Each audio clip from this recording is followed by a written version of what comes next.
ముందుగా నిన్నటి కరెంట్ అఫైర్స్‌లోని చివరి ప్రశ్నకు సమాధానం చూద్దాం. ఇటీవల ఎయిర్‌పోర్ట్ అథారిటీ ఆఫ్ ఇండియాకు తొలి మహిళా డైరెక్టర్‌గా ఎవరు నియమితులయ్యారు? ఆన్సర్ వచ్చేసి నివేదిత దూబే.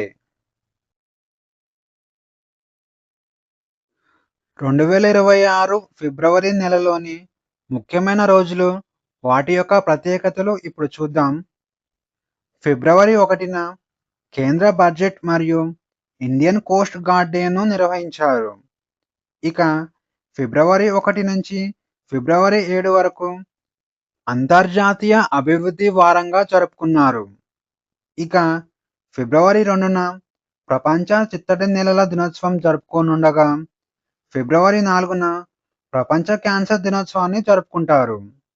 ఇక ఫిబ్రవరి 8న జాతీయ ఒపెరా దినోత్సవం జరుపుకోగా, ఫిబ్రవరి 9న బాబా ఆమ్టే జయంతిని జరుపుకోనున్నారు.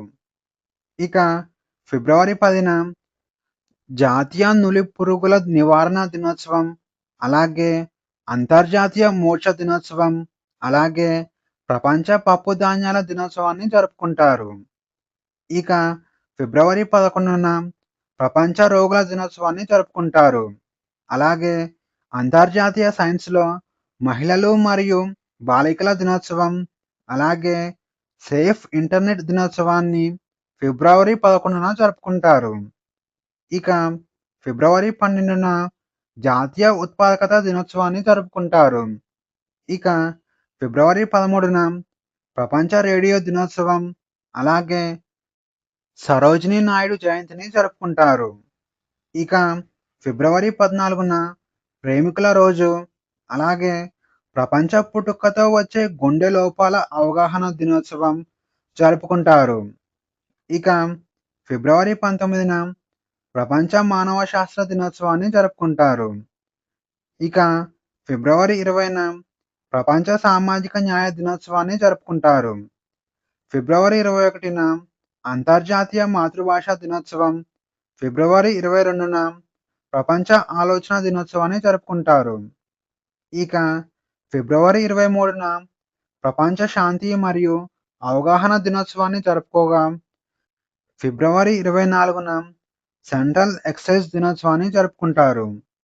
ఇక ఫిబ్రవరి 26న వీర్ సావర్కర్ జయంతిని జరుపుకోనుండగా, ఫిబ్రవరి 27న ప్రపంచ ఎన్‌జీఓ దినోత్సవాన్ని జరుపుకుంటారు.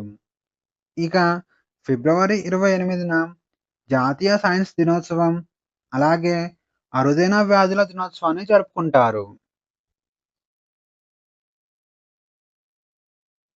ఇండియాపై అమెరికా టారిఫ్స్ తగ్గింపు.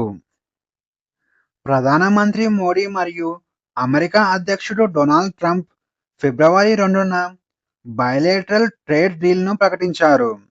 ఇందులో భాగంగా ఇండియాపై విధించిన టారిఫ్స్‌ను తగ్గిస్తున్నట్లు అమెరికా ప్రకటించింది. ప్రస్తుతం ఇండియా ఎగుమతులపై 25% ఉన్న టారిఫ్స్‌ను 18%కి తగ్గించారు. ఇండియా పొరుగు దేశాలతో పోలిస్తే ఇవి తక్కువ టారిఫ్స్ అని చెప్పాలి. ఇండియా పొరుగు దేశాలైన వియత్నాం మరియు బంగ్లాదేశ్‌పై 20% టారిఫ్స్ విధిస్తుండగా, చైనాపై 30-35% టారిఫ్స్‌ను విధిస్తున్నారు. ట్రంప్ ప్రకారం అమెరికాకు అత్యంత అనుకూలమైన దేశానికి 10% టారిఫ్స్ విధిస్తారు. దీనికి దగ్గరలో ఇండియా ఉండటం విశేషం. ఇక ఇండియా, అమెరికా ట్రేడ్ డీల్‌కు అంగీకరించినట్లు అమెరికా అధ్యక్షుడు డొనాల్డ్ ట్రంప్ ప్రకటించారు. దీంతో ఇరు దేశాల మధ్య వాణిజ్యం బలోపేతం కానుంది. రెండు దేశాల మధ్య 500 బిలియన్ల వాణిజ్యం జరగాలని ఇరు దేశాలు లక్ష్యంగా పెట్టుకున్నాయి. ప్రస్తుతం ఇండియా మరియు అమెరికా దేశాల మధ్య 191 బిలియన్ల వాణిజ్యం జరుగుతుంది. ఇక ఈ ఒప్పందంలో భాగంగా ఇండియా అమెరికా వస్తువులపై టారిఫ్స్ తగ్గించడానికి అంగీకరించింది. అలాగే ఇంధనం, రక్షణ పరికరాలు, విమానాలు వంటి అమెరికన్ ఉత్పత్తుల కొనుగోళ్లను పెంచడానికి ఇండియా ఒప్పుకుంది. ఇక ఈ ఒప్పందంలో భాగంగా రష్యా నుంచి చమురు దిగుమతులను గణనీయంగా తగ్గించి, అమెరికా లేదా అమెరికా నియంత్రణలో ఉన్న వెనుజులా నుంచి చమురు కొనుగోళ్లను పెంచడానికి ఇండియా ఒప్పుకుందాన్ని అమెరికా ప్రకటన చేసింది. అయితే ఈ విషయాన్ని ఇండియా అధికారికంగా ధృవీకరించలేదని రష్యా చెబుతుంది. ఇక అమెరికా టారిఫ్స్ తగ్గింపు వలన వస్త్రాలు, ఇంజనీరింగ్ వస్తువులు, ఔషధాలు మరియు ఎంఎస్ఎంఈ రంగాలకు అధిక లాభం చేకూరనుంది. ఇండియాలో మొదటి ఆర్టిఫిషియల్ ఇంటెలిజెన్స్ ఆధారిత విశ్వవిద్యాలయం. ఇండియాలో మొదటి ఆర్టిఫిషియల్ ఇంటెలిజెన్స్ ఆధారిత విశ్వవిద్యాలయంను పైలట్ ప్రాజెక్టుగా ఉత్తరప్రదేశ్లో ప్రారంభించారు. జనవరి 31, 2026న ఉత్తరప్రదేశ్లోని మీరట్లో గల చౌదరి చరణ్ సింగ్ విశ్వవిద్యాలయంలో భారతదేశపు మొట్టమొదటి ఆర్టిఫిషియల్ ఇంటెలిజెన్స్ యూనివర్సిటీని పైలట్ ప్రాజెక్టుగా ప్రారంభించారు. దీని గురించి ఇప్పటికే ఢిల్లీలో జరిగిన Google artificial intelligence for learning forum అనే కార్యక్రమంలో ప్రకటించారు. దీనిని నైపుణ్యాభివృద్ధి మరియు వ్యవస్థాపకత మంత్రిత్వ శాఖ ప్రారంభించింది. ఇక గూగుల్ క్లౌడ్ యొక్క జెమినీ ఏఐ టెక్నాలజీ ఆధారంగా ఈ యూనివర్సిటీని ప్రారంభించారు. ఇండియాలోని 1110కి పైగా యూనివర్సిటీలలో ఆర్టిఫిషియల్ ఇంటెలిజెన్స్ ఆధారిత టీచింగ్ మరియు ఆర్టిఫిషియల్ ఇంటెలిజెన్స్ ఆధారిత మేనేజ్మెంట్ ఏర్పాటు చేయాలనే లక్ష్యంతో పైలట్ ప్రాజెక్టుగా మీరట్లో దీనిని ప్రారంభించారు. ఇక 2026 జనవరిలో ఆంధ్రప్రదేశ్ ప్రభుత్వం ఇండియాలో మొదటి పూర్తి ఆర్టిఫిషియల్ ఇంటెలిజెన్స్ విశ్వవిద్యాలయాన్ని అమరావతిలో ఏర్పాటు చేయబోతున్నట్లు ప్రకటించారు. నివిడియా సహకారంతో ఈ యూనివర్సిటీని ఏర్పాటు చేయనున్నారు. ఈ యూనివర్సిటీలో అధిక పనితీరు గల కంప్యూటింగ్ క్లస్టర్లు మరియు ఆర్టిఫిషియల్ ఇంటెలిజెన్స్ ల్యాబ్లు వంటి మౌలిక సదుపాయాలు కల్పించనున్నారు. ఫిబ్రవరి 19న ఈ యూనివర్సిటీని ప్రారంభించబోతున్నారు.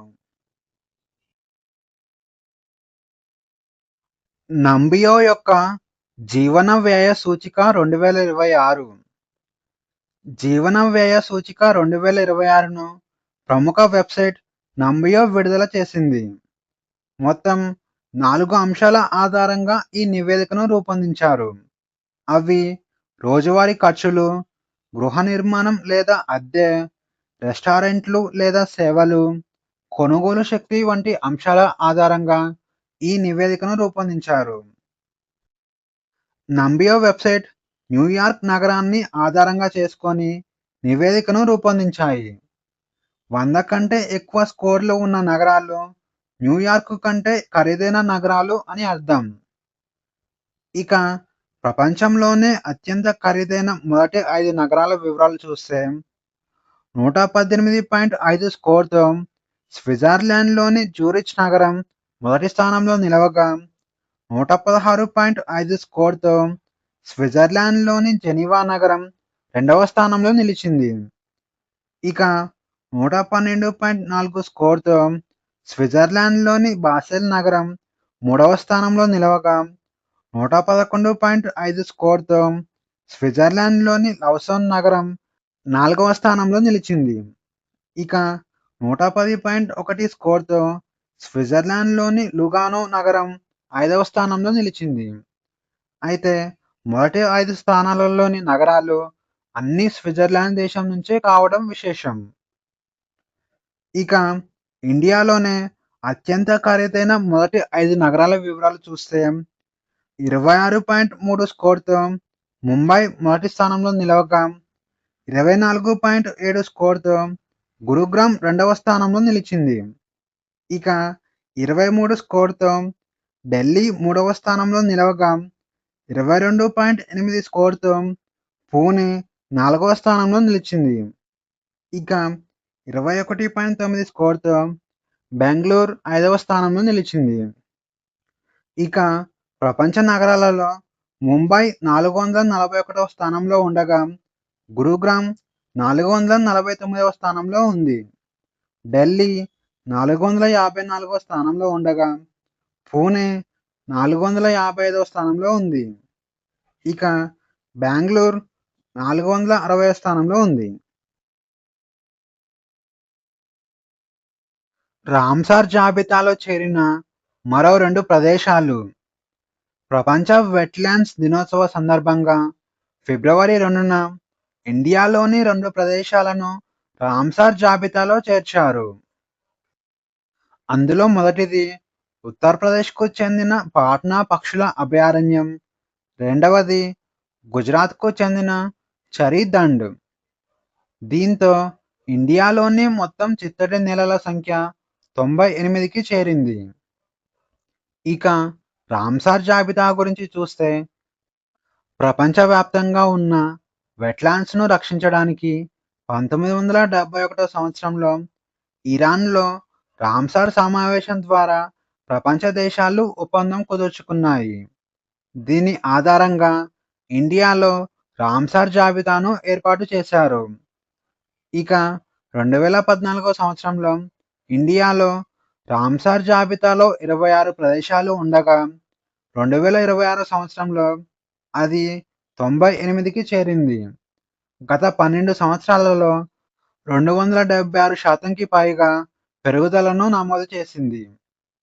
ఇక 2026 రామ్సార్ జాబితా యొక్క థీమ్ వచ్చేసి చిత్తడి నేలలు మరియు సాంప్రదాయ జ్ఞానం.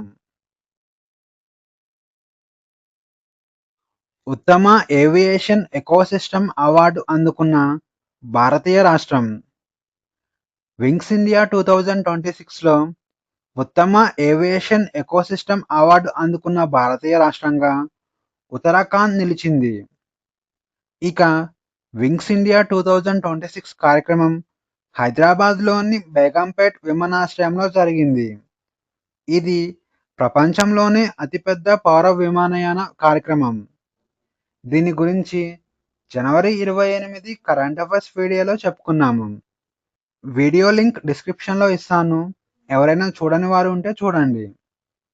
ఇక ఈ కార్యక్రమానికి హాజరైన కేంద్ర పౌర విమానయాన మంత్రి రామ్ మోహన్ నాయుడు ఈ అవార్డును ప్రదానం చేశాడు.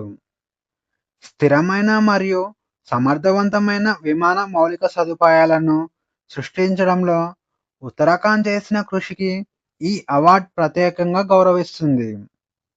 ఇక ఉత్తరాఖండ్ ముఖ్యమంత్రి పుష్కర్ సింగ్ ధామీ నేతృత్వంలోని రాష్ట్ర ప్రభుత్వం 3 అంచెల వ్యూహంపై దృష్టి పెట్టింది. అందులో మొదటిది పాలసీ మద్దతు.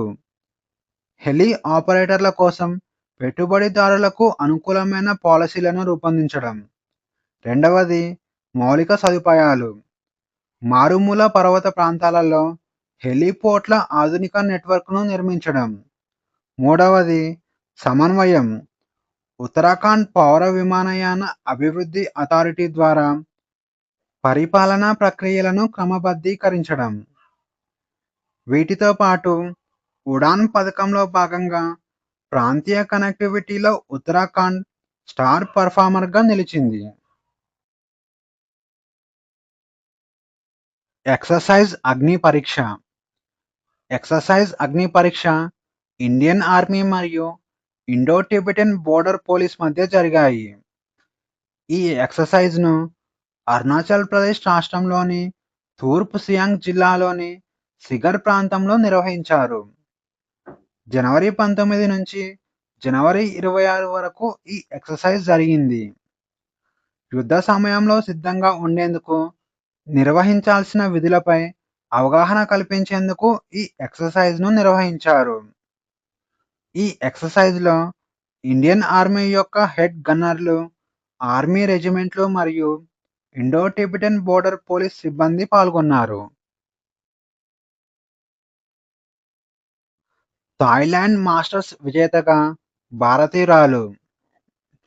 థాయిలాండ్ మాస్టర్స్ బ్యాడ్మింటన్ టోర్నీలో భారతీయ మహిళా బ్యాడ్మింటన్ ప్లేయర్ దేవికా సిహాగ్ విజేతగా నిలిచారు. దీంతో ఆమె తొలి badminton world federation super 300 title అందుకున్నారు. ఫైనల్ మ్యాచ్లో మలేషియా బ్యాడ్మింటన్ ప్లేయర్ గోహ్ జిన్వీపై దేవికా సిహాగ్ గెలిచింది. ఈ మ్యాచ్లో మొదటి సెట్లో 21-8 స్కోరుతో దేవికా గెలవగా, రెండవ సెట్లో గోహ్ జిన్ గాయం కారణంగా రిటైర్ అవడంతో దేవికాను విజేతగా ప్రకటించారు. ఇక ఈ టోర్నీలో దేవిక ఒక్క మ్యాచ్ కూడా ఓడిపోకుండా టోర్నీ విజేతగా నిలవడం విశేషం. ఇక ఈ టోర్నీ బ్యాంకాక్లోని నిమీ బూటర్ స్టేడియంలో జరిగింది. ఇక ఈ టోర్నీ విజేతల వివరాలు చూసుకుంటే, పురుషుల సింగిల్స్ విజేతగా ఇండోనేషియాకి చెందిన మహమ్మద్ జాకీ నిలవగా, మహిళా సింగిల్స్ విజేతగా ఇండియాకు చెందిన దేవికా సిహాగ్ గెలిచింది. ఇక పురుషుల డబుల్స్లో ఇండోనేషియాకు చెందిన లియోరోలి కర్నాండో మరియు బగాస్ మౌలానా గెలవగా, మహిళల డబుల్స్లో ఇండోనేషియాకు చెందిన కహయా ప్రతివి మరియు సితి ఫాడియా సిల్వా గెలిచారు. ఇక మిక్స్డ్ డబుల్స్లో ఇండోనేషియాకు చెందిన అద్నాన్ మౌలానా మరియు ఇందకాహ్యా సరి జమీల్ గెలుచుకున్నారు. ఇక ఈ టోర్నీ విజేతలకు $2,50,000 నగదు బహుమతి లభిస్తుంది.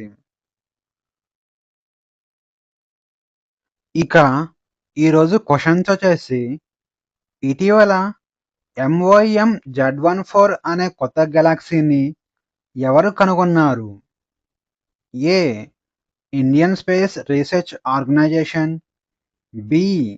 National aeronautics and space administration, C. China national space administration, D. Japanese aerospace exploration agency. Answer వచ్చేసి option B, national aeronautics and space administration.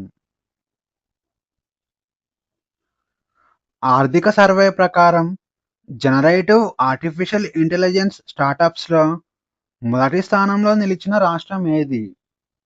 A. Maharashtra, B. Telangana, C. Andhra Pradesh, D. Karnataka. Answer వచ్చేసి option D, Karnataka. Global consumer confidence index 2026లో India ఏ స్థానంలో ఉంది? A 1, B 2, C 3, D 4. Answer వచ్చేసి option B 2. National crop nutrition summit 2026ను ఏ నగరంలో నిర్వహించారు? A Hyderabad, B Lucknow, C Mumbai, D Guwahati.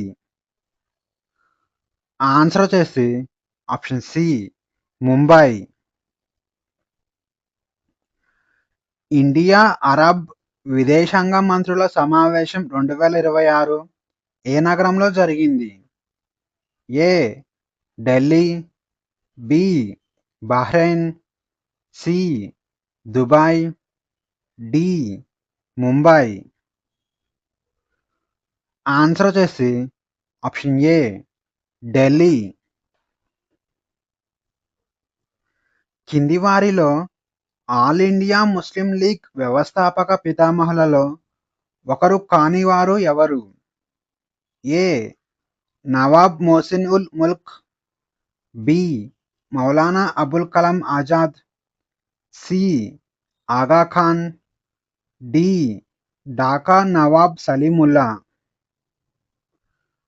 Answer వచ్చేసి option B, Maulana Abul Kalam Azad. All India Muslim లీగ్ను డిసెంబర్ 1906 ఏర్పాటు చేశారు. దీనిని నవాబ్ మొహసిన్ ఉల్ ముల్క్, ఆగా ఖాన్, ఢాకా నవాబ్ సలీముల్లా ఏర్పాటు చేశారు. ఇక ఆల్ ఇండియా ముస్లిం లీగ్ బెంగాల్ విభజనకు మద్దతు ఇచ్చింది. అలాగే స్వదేశీ ఉద్యమాన్ని వ్యతిరేకించింది. రవీంద్రనాథ్ ఠాగూర్ బెంగాల్ విభజనను ఏ దినోత్సవంగా జరుపుకోవాలని సూచించారు? ఏ. Black day, B. సంఘీభావ దినోత్సవం, సి. హిందూ స్వతంత్ర దినోత్సవం, డి. రాఖీ బంధన్ దినోత్సవం. ఆన్సర్ వచ్చేసి ఆప్షన్ డి, రాఖీ బంధన్ దినోత్సవం. బెంగాల్ను రెండుగా విభజించబోతున్నట్లు అప్పటి వైస్రాయ్ లార్డ్ కర్జన్ జూలై 20, 1905 సంవత్సరంలో ప్రకటన చేశాడు. 1905 అక్టోబర్ 16న బెంగాల్ విభజనను అమలు చేశారు. ఈ రోజున రవీంద్రనాథ్ ఠాగూర్ హిందూ ముస్లింల మధ్య సోదరభావాన్ని పెంపొందించడానికి రాఖీ బంధన్ దినోత్సవాన్ని జరుపుకోవాలని సూచించారు. కింది వారిలో ఎవరు పర్షియన్ భాష స్థానంలో ఇంగ్లీష్ భాషను కోర్టు భాషగా చేశారు? A. Lord Macaulay, B. Lord William Bentinck, C. Lord Charles Wood, D. Lord Curzon. Answer వచ్చేసి option B, lord William Bentinck. 1935 సంవత్సరంలో ఇండియాలో ఆంగ్ల విద్యా చట్టాన్ని ఆమోదించారు. లార్డ్ విలియం బెంటిక్ ఈ చట్టం ద్వారా ఇంగ్లీష్ భాషను బోధనా మాధ్యమంగా అలాగే కోర్టుల యొక్క భాషగా ప్రవేశపెట్టాడు. కింది వాటిలో లతికా ఘోష్ స్థాపించిన సంస్థ ఏది? ఏ. మహిళా రాష్ట్రీయ సంఘం, బి. రాష్ట్రీయ మహిళా సభ, సి. నారీ సత్యాగ్రహ జయంతి, డి. బెంగాల్ మహిళా సంఘం. ఆన్సర్ వచ్చేసి ఆప్షన్ ఏ, మహిళా రాష్ట్రీయ సంఘం. లతికా ఘోష్ అరబిందో ఘోష్ యొక్క మేనకోడలు. ఈమె 1928 సంవత్సరంలో చిట్టగాంగ్లో మహిళా రాష్ట్రీయ సంఘాన్ని ఏర్పాటు చేశారు. భారత జాతీయ కాంగ్రెస్కు అధ్యక్షత వహించిన మొదటి ముస్లిం నాయకుడు ఎవరు? A. Syed Ahmed Khan, B. Maulana Abul Kalam Azad, C. Badruddin Tyabji, D. Mohammed Bahadur. Answer వచ్చేసి ఆప్షన్ సి, బద్రుద్దీన్ త్యాబ్జీ. 1887 సంవత్సరంలో జరిగిన మూడవ జాతీయ కాంగ్రెస్ సమావేశానికి బద్రుద్దీన్ త్యాబ్జీ అధ్యక్షత వహించాడు. ఈ సమావేశం మద్రాసులో జరిగింది. ఇక బొంబాయి హైకోర్టుకు మొదటి ముస్లిం ప్రధాన న్యాయమూర్తిగా కూడా బద్రుద్దీన్ త్యాబ్జీ పనిచేశాడు. Question of the day. ఇటీవల మహారాష్ట్ర మొదటి మహిళా ఉప ముఖ్యమంత్రిగా ఎవరు నియమితులయ్యారు? ఈ ప్రశ్నకు సమాధానం తెలిస్తే కామెంట్లో తెలియజేయండి. ఈ వీడియోలోని కంటెంట్ మీకు నచ్చినట్లయితే లైక్ చేయండి, షేర్ చేయండి, అలాగే సబ్స్క్రైబ్ చేసుకోవడం మర్చిపోకండి.